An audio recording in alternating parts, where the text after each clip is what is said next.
Hello बच्चों, आप सभी के लिए बहुत बहुत नमस्कार। स्वागत है आपका संस्कृत सागर में।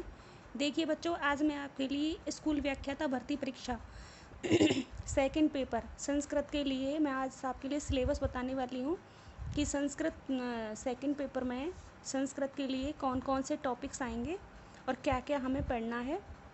अभी वैकेंसी फर्स्ट ग्रेड की आने वाली है, तो हम लोगों को उसके लिए पूर्व तैयारी करना बहुत ज़रूरी है। तो हम अपनी तैयारी को एक नई दिशा देंगे और अभी से हम अपनी तैयारी शुरू कर देंगे। मैं आप सभी के लिए एक एक टॉपिक, जितने भी फर्स्ट ग्रेड के टॉपिक्स हैं, चाहे वो साहित्य हो, चाहे वो ग्रामर का हो, वो सारे टॉपिक मैं आपके लिए क्लियर करवाऊंगी। तो प्लीज़ आप मेरे इस चैनल को सब्सक्राइब करें, जिससे कि मैं आप लोगों को फर्स्ट ग्रेड संस्कृत के लिए एक एक टॉपिक डेली पढ़ा सकूं। तो देखिए क्या क्या आएगा। खंड 1 उच्च माध्यमिक लेवल पर आएगा। इसमें आएगा संज्ञा प्रकरण। संज्ञा प्रकरण में इत संज्ञा, लोप संज्ञा, संयोग, संहिता, प्रयत्न, आभ्यंतर और बाह्य, उच्चारण स्थान आदि आएंगे। निम्नलिखित सूत्र आधारेण स्वर विसर्ग संधि नाम ज्ञानम सूत्रानुसारम संधि संधि विच्छेद से, यानी सूत्रों के आधार पर स्वर, व्यंजन और विसर्ग संधियों का ज्ञान वो पूछेगा। यानी संधि विच्छेद भी आ सकता है और संधि भी आ सकती है, तो वो सूत्रों के आधार पर ही आएंगी। तो वो सारी चीज़ें मैं आपको पढ़ाऊँगी। ये सारी संधियाँ हैं, हल संधि, विसर्ग संधि। आगे है थर्ड पार्ट अधोलिखिता नाम अव्यया नाम प्रयोग रिक्त स्थान पूर्तिश्चय, यानी कि अव्ययों का प्रयोग आएगा, सूक्ति वगैरह वो दे देगा और उसमें पूछेगा कि निम्न में से कौन सा अव्यय है। तो ये सारी चीज़ें हैं मैं आपको करवाऊँगी। निम्नलिखिता नाम शब्द रूपाणाम ज्ञानम, ये शब्द रूप हैं आपके जो आएंगे। देखिए ये आपका पिछली वैकेंसी वाला सिलेबस है, तो अभी हमें इसी के अकॉर्डिंग अपनी तैयारी करनी है। और जब हमारा वैकेंसी आएगी और नया सिलेबस आएगा, तो उसमें कुछ भी चेंज नहीं होगा। थोड़ा बहुत मेजर चेंज हो सकता है, क्योंकि संस्कृत में ज़्यादा कुछ चेंज होने का कुछ भी नहीं रहता है ऐसा कि ज़्यादा कुछ चेंज हो। तो अगर जो चेंज होगा उसको हम बाद में देखेंगे, पहले हम इसी के अकॉर्डिंग पढ़ेंगे। देखिए ग्रामर में कुछ ज़्यादा चेंज भी नहीं होगा। आगे है आपका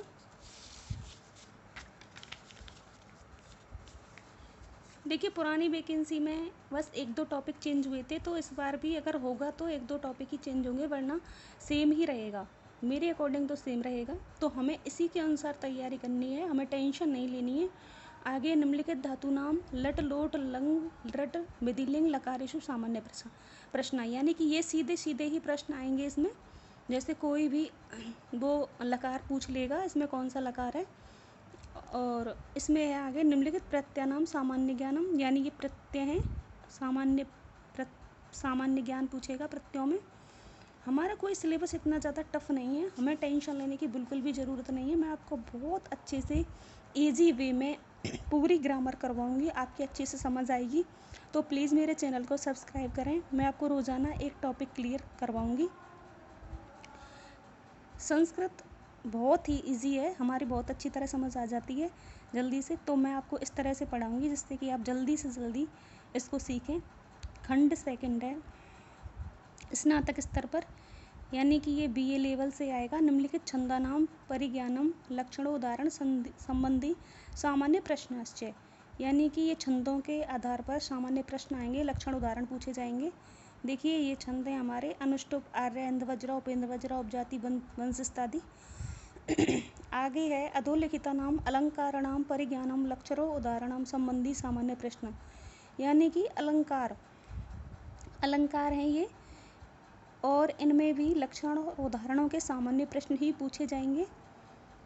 हमें अच्छे से अभी से अपनी तैयारी में जुट जाना है, जिससे कि जब तक वैकेंसी आए तब तक हम सारी चीज़ें कई बार पढ़ लें, रिवाइज कर लें और अच्छे से याद कर लें। देखिए आगे है अधोलिखिता नाम समासा नाम सामान्य परिचय समस्त पदा नाम समास विग्रश्चय, यानी कि अव्ययीभाव, तत्पुरुष, कर्मधारय, द्वंद्व, द्विगु, बब्बरी, ये समास हैं हमारे। तो ये समास पूछे जाएंगे। इनके उदाहरण भी दे सकता है, वो उदाहरण दे सकता है, उदाहरण देख करके पूछ सकता है निम्न में से कौन सा समास है। तो मैं आपको सारी चीज़ बताऊंगी कि किस तरह के क्वेश्चन आएंगे और किस तरह से हमें उनका आंसर देना है, किस तरह से मतलब आगे आएगा। आगे देखिए आगे है हिंदी वाक्यानाम संस्कृता अनुवादः कारक आधारेण। हिंदी वाक्यों का संस्कृत अनुवाद करना है हमें कारकों के आधार पर, यानी कि हमें कारकों को अच्छे से पढ़ लेना है जिससे कि हम हिंदी वाक्यों का संस्कृत में ट्रांसलेट कर दें। आगे है कारक प्रत्यय समास आधारित वाक्य नाम अशुद्धि संशोधनम, यानी कारक प्रत्यय समास इनके आधार पर वाक्यों का अशुद्धि संशोधन करना है, यानी वो शुद्ध वाक्य भी पूछ सकता है और अशुद्ध वाक्य भी। निम्न में से शुद्ध वाक्य कौन सा है या शुद्ध वाक्य कौन सा है। आगे है निम्नलिखित पुस्तका नाम सामान्य अध्ययनम। निम्नलिखित पुस्तकों का सामान्य अध्ययन पूछेगा। कठोपनिषद प्रथमो अध्याय, यानी प्रथम वल्ली कठोपनिषद में से श्रीमद् भगवद गीता का द्वितीय अध्याय, नीति शतकम भर्तरी का नीति शतकम, किरातार्जुनीयम का प्रथम सर्ग, मेघदूत कालिदास का मेघदूत, सुखनासोपदेश बाणभट्ट का, अभिज्ञान शाकुंतलम कालिदास का, स्वप्नभास तत्वम भास का। यानी इन पुस्तकें हैं, इन पुस्तकों का सामान्य अध्ययन वो पूछेगा। तो मैं आपको ये सारे इनके सामान्य परिचय बताऊंगी। आगे है निम्नलिखित वैदिक सूक्तेषु सामान्य प्रश्न है, यानी कि वैदिक सूक्तों के सामान्य प्रश्न पूछेगा। वरुण सूक्त, पुरुष सूक्त, अग्नि सूक्त, विष्णु सूक्त, संज्ञान सूक्त, तो ये सारे सूक्त हैं, इनको भी मैं करवाऊंगी। संस्कृत साहित्य इतिहास संबंधी सामान्य परिचयात्मक प्रश्न। संस्कृत साहित्य के इतिहास संबंधी सामान्य परिचय के प्रश्न आएंगे। वैदिक साहित्यम वेद ब्राह्मण प्रमुख उपनिषद याज्ञवल्क्य स्मृति आचार्य अध्ययनस्य च सामान्य प्रश्न, यानी कि याज्ञवल्क्य स्मृति के आचार्य अध्याय के इनके सामान्य प्रश्न आएंगे। वैदिक साहित्य में वेद ब्राह्मण प्रमुख उपनिषद हैं जो, इनके भी सामान्य प्रश्न आएंगे। आगे है हमारा लौकिक साहित्य, इसमें है वीर काव्य, यानी रामायण और महाभारत हमारा वीर काव्य।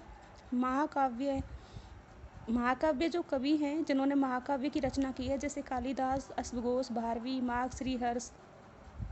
गद्य काव्य बाणभट्ट, दंडी, सुबंधु। दृश्य काव्य भास, भभूति, शूद्रक, विशाखदत्त, इनके बारे में आएगा, तो इनके बारे में हम पढ़ेंगे। राजस्थानिया अर्वाचीन कवय तेसाम रचनाम च, यानी राजस्थान के जितने भी अर्वाचीन कवि हैं उनमें से निम्न हैं ये। अंबिका दत्त व्यास है, देवर्षि कलानाथ शास्त्री, भट्ट मथुरा नाथ शास्त्री, पंडित पद्म शास्त्री, डॉक्टर प्रभाकर शास्त्री, प्रोफेसर हरिराम आचार्य, डॉक्टर शिव सागर त्रिपाठी, पंडित मोहन लाल पांडे, ये अर्वाचीन कवि हैं और इनके परिचय पूछा जाएगा और इनकी रचनाएं पूछी जाएंगी।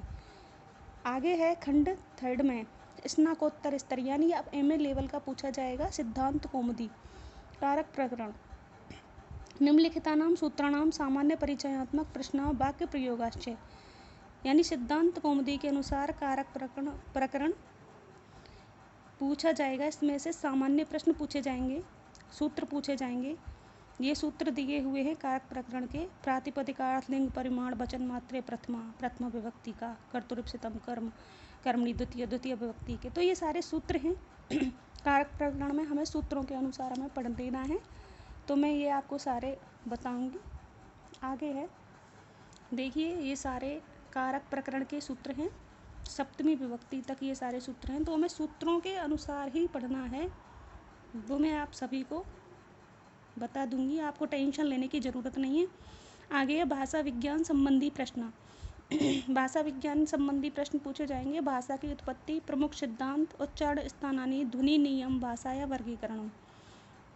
भाषा की उत्पत्ति, उसके प्रमुख सिद्धांत, उच्चारण स्थान, ध्वनि के नियम, भाषा का वर्गीकरण, ये पूछा जाएगा।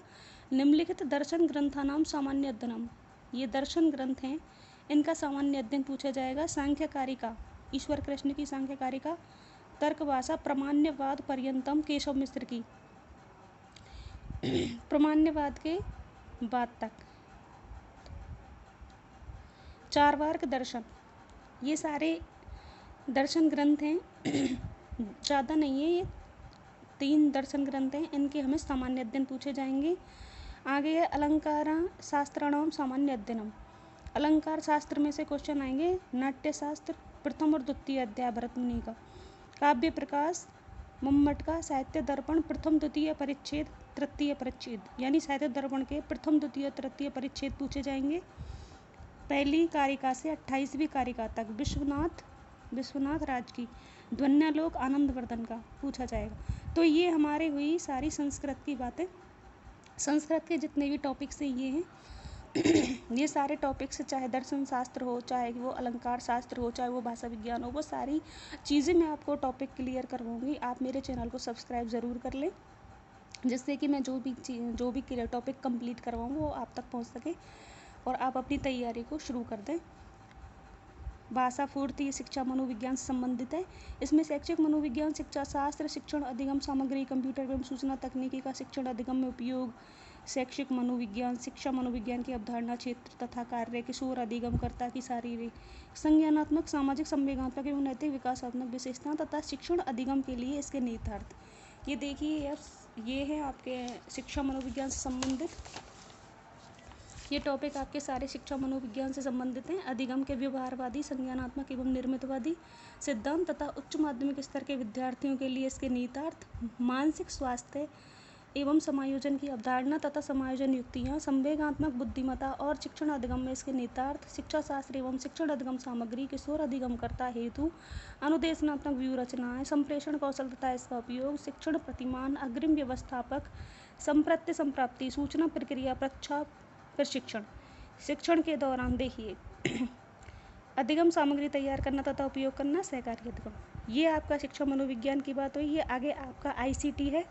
शिक्षण अधिगम में कंप्यूटर एवं सूचना तकनीकी का उपयोग, ICT हार्डवेयर एवं सॉफ्टवेयर की अवधारणा, प्रणाली उपागम, कंप्यूटर सहायक अधिगम CAL और कंप्यूटर सहायक एप्लीकेशन CAI। तो ये ग्रामर से अलग चीज़ें हैं, ये संस्कृत से अलग चीज़ें हैं। बाकी का मैं आपको संस्कृत की जहाँ तक संस्कृत के सारे टॉपिक्स हैं वो मैं आपको स्कूल व्याख्याता भर्ती के लिए सारे टॉपिक क्लियर करवाऊँगी। तो ठीक है स्टूडेंट, आप सभी के लिए आज इतना ही। अब देखिए आगे कल से मैं आपके लिए टॉपिक शुरू करने वाली हूँ और कल मैं आपको संधि से शुरू करूँगी या फिर संज्ञा प्रकरण से। तो आप लोग कमेंट करके बताइएगा कि मैं कहाँ से कौन सा टॉपिक सबसे पहले लूँ, आप क्या पढ़ना चाहेंगे। और आज इतना ही। कविता शर्मा की तरफ से आप सभी के लिए नमस्कार।